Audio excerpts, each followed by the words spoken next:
कांग्रेस सरकार का जो अपीजमेंट वाला जो रीजन है वो सबसे बड़ा ड्रॉबैक है। शांति पूरी खराब कर दी गई सिटी की, ये कारण रहेगा। मेरे ख्याल से कांग्रेस नहीं आ पाएगी इस साल। युवाओं के लिए तो बिल्कुल ही कारगर साबित नहीं हुई। जैसे पेपर लीक के जो प्रकरण है, मेरे हिसाब से सबसे बड़ा मुद्दा है युवाओं के लिए। गहलोत जी को इस बार बाय बाय बोलना ही पड़ेगा। नमस्कार, सिंस इंडिपेंडेंस की टीम मौजूद है सी स्कीम में। चुनाव में कुछ दिनों का वक्त बस बच गया है। अब लोगों का मिजाजी मूड किस तरफ है, किसको वोट देंगे? चलिए कुछ लोगों से हम बात करते हैं और जानते हैं कि मौजूदा हालात में वो किसकी सरकार बनते हुए देखना चाहते हैं, कितना विकास हुआ है और विकास की डगर में सरकार ने उनका कितना सहयोग दिया है। ये सारे सवाल हैं और इस सारे सवाल का जवाब हम जानने की कोशिश करेंगे एक करके। यहाँ कुछ लोग बैठे हैं, उनसे हम बात करते हैं कि मौजूदा हालात में उन्हें क्या लगता है, किसकी सरकार बनेगी और 5 साल कैसा रहा। सरकार तो लगता है कि बीजेपी की बनेगी इस साल तो। मतलब जो आने वाले 5 साल है ना, बीजेपी की सरकार रहेगी।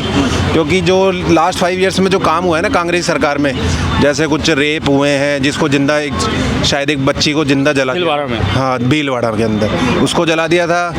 और लेटेस्ट भी अभी एक रेप हुआ है, आपने देखा हो तो, अपने चोमू रोड पर। उसको भी है ना रेप करने के बाद रोड पे फेंक दिया गया है। और एक अपना जो सिटी थी ओल्ड सिटी के अंदर, कन्हैया ख़त्म हुआ तो उससे कोई मेरे ख्याल से पैसा तो काफ़ी मिला उसको, पर उसकी फैमिली की कदर नहीं हुई उस तरीके से। और एक अपने मर्डर हुआ था इकबाल का सिटी के अंदर ओल्ड सिटी में, उसको 50 लाख रुपए दिए और प्लस शांति पूरी ख़राब कर दी गई सिटी की, ये कारण रहेगा। मेरे ख्याल से कांग्रेस नहीं आ पाएगी इस साल। तो आपको ऐसा क्यों लग रहा है कि ये सुरक्षा में राजस्थान कहीं ना कहीं पीछे रह गया है? इसमें लैग खाया है ना, क्योंकि है ना जो कांग्रेस सरकार है उसने ध्यान नहीं दिया सुरक्षा के प्रति कि है ना कि यार सरकार किसी की भी हो, पर है ना इंसान की है ना इक्वलिटी बराबर होती है। चाहे हिंदू हो, चाहे मुस्लिम हो, चाहे कोई भी एनी कास्ट हो, चाहे शेड्यूल हो, चाहे अपर कास्ट हो, सुरक्षा सबके लिए ज़रूरी है।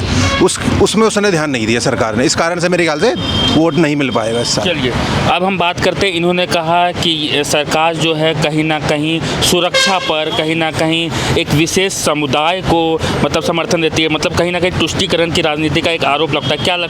क्या आपको ऐसा क्यों लगता है कि सरकार इस घेरे में आती है, सरकार विफल क्यों रही है? बिल्कुल देखो, कांग्रेस सरकार का जो अपीजमेंट वाला जो रीजन है वो सबसे बड़ा ड्रॉबैक है।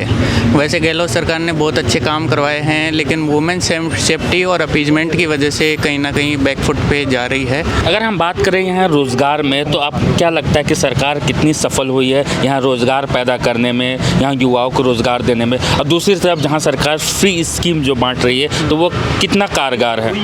नहीं, फ्री स्कीम की वजह से जो लोअर क्लास है, मतलब जो बिलो पॉवर्टी लाइन वाले जो लोग हैं उनके वोट कांग्रेस सरकार को मिलेंगे, पर पेपर लीक एक बड़ा मैटर रहेगा। और सरकार ने नौकरियां निकाली हैं, टीचर की भी 40,000 प्लस वैकेंसी निकाली हैं, फर्स्ट ग्रेड सेकंड ग्रेड सब वैकेंसियाँ निकाली हैं, लेकिन सबसे बड़ा रीज़न जो है वो पेपर लीक वाला जो मैटर है वो कहीं ना कहीं युवाओं को भ्रमित कर रहा है कि वो किस तरफ जाएं। कुछ और लोग हैं, उनसे भी हम बात करेंगे, उनसे ये भी जानेंगे कि 5 साल कैसा रहा, रोजगार के विषय में सरकार को कितने अंक मिले हैं, पेपर लीक जैसे मुद्दे हैं उस पर उनका क्या कहना है, क्या लगता है इस पर किसकी सरकार आएगी? इस बार बीजेपी आएगी। गहलोत जी को इस बार बाय बाय बोलना ही पड़ेगा। बीजेपी की सरकार क्यों आएगी? चारों तरफ मुझे कमल ही कमल दिख रहे हैं, तो मेरा इंट्यूशन है बस, इसलिए आएगी बीजेपी। अच्छा, अगर कांग्रेस की बात करें, वर्तमान में कांग्रेस की सरकार, अशोक गहलोत की सरकार युवाओं के लिए कितना कारगर हुई है? आप उनको कितने नंबर देंगे अगर रोज़गार की बात किया जाए? मतलब अगर रोज़गार की बात करूं तो गहलोत का तो पता नहीं, बाकी मैंने 4-5 लोगों को 5 साल में नौकरी ज़रूर लगवा दी। उनकी तरफ से तो मुझे कोई बोला नहीं कि भाई गहलोत की वजह से मेरी नौकरी लग गई, या कांग्रेस की जो सरकार है वो उसने मेरे को नौकरी दिलवा दी। ऐसा मेरे को 50-100 लोगों में तो कोई बोला नहीं पिछले 5 साल में। तो मैं तो कांग्रेस सरकार को चाहता ही नहीं कि आए वापस। आप कुछ बोल रहे थे, आप सड़कों के बारे में कुछ? सड़कों के बारे में बोलना चाह रहा था। जो आउटसाइड जो अपने एरिया है ना, जो अभी नए डेवलप हुए हैं, वहाँ सड़कें प्रॉपर नहीं बनी है। क्योंकि वहाँ देखा जाए तो इतनी क्या तो नई सड़कें बन रही है दोबारा से, इस कारण से काफ़ी टाइम से बन रही है, 2-3 महीने हो चुके हैं, पर वो सड़कें प्रॉपर तैयार नहीं हुई है और मिट्टी उड़ती रहती है कि जाओगे आप तो वाइट शर्ट पहन के जाओगे, रात ही ना वो येलो हो जाएगी, इतनी मिट्टी उड़ती है। ये कहने का मतलब है कि जो आउटसाइड जो एरिया है ना वहाँ काम कम हुआ है। सिटी में तो चलो ठीक काम दिखता है कांग्रेस का। अरे राजधानी भाई, राजधानी जवाब दे, क्या दिक्कत? राजस्थान की राजधानी है, मतलब साफ रहनी चाहिए ना।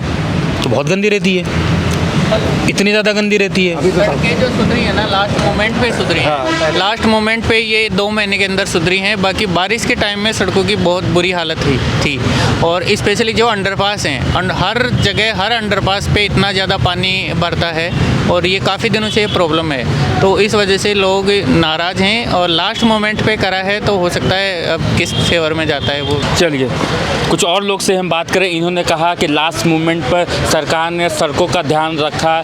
हम आपको बता दें, अगर हम एक सरकार की ये परीक्षा है विधानसभा चुनाव, अगर वो लास्ट मोमेंट पर उसकी तैयारी करेगी तो कितनी सफल होगी ये तो देखने वाली बात होगी। कुछ और लोग से हम बात करते हैं और जानते हैं कि युवाओं के लिए कितना कारगर साबित हुई है, 5 साल उनके लिए कैसा रहा है, कितना विकास हुआ है। युवाओं के लिए तो बिल्कुल ही कारगर साबित नहीं हुई। जैसे पेपर लीक के जो प्रकरण है, मेरे हिसाब से सबसे बड़ा मुद्दा है युवाओं के लिए। और दूसरा, कोई भी बंदा है जो भी यहाँ राजधानी में आता है, राजस्थान के इतने सारे स्टेट्स हैं, वो बंदा आता है गांव से यहाँ पे आके तैयारी करता है 6 महीने साल भर रुकने के बाद फिर उसको ऐसा लगता है कि ये पेपर तो लीक हो गया, उसकी नौकरी नहीं लग पाती कोई ना कोई किसी ना किसी रीज़न की वजह से, फिर वो उठ करके गाँव चले जाता है, फिर वो दोबारा आता है, कितना परेशान होता है। मेरे हिसाब से सबसे बड़ा चिंता का विषय ये है। और असुरक्षा तो कह रही है, असुरक्षा को इसमें तो कोई दो राय वाली बात ही नहीं है। और पेपर लीक में जिस तरीके से इन लोगों ने बैक टू बैक एक एग्ज़ाम नहीं, 2 एग्ज़ाम नहीं, 3 एग्ज़ाम नहीं, 4 एग्ज़ाम नहीं, उस पर लगाम नहीं लगा भाई। दूसरा, फिर कभी अगर कोई एग्ज़ाम होता है तो सबसे पहले इंटरनेट बंद कर दिया जाता है 2 दिन के लिए, 3 दिन के लिए। तो एक तरीके से उनकी असफलता ही है सबसे बड़ी मेरे हिसाब से। तो इस वजह से हम लोग तो फेवर में नहीं है कांग्रेस के तो बिल्कुल।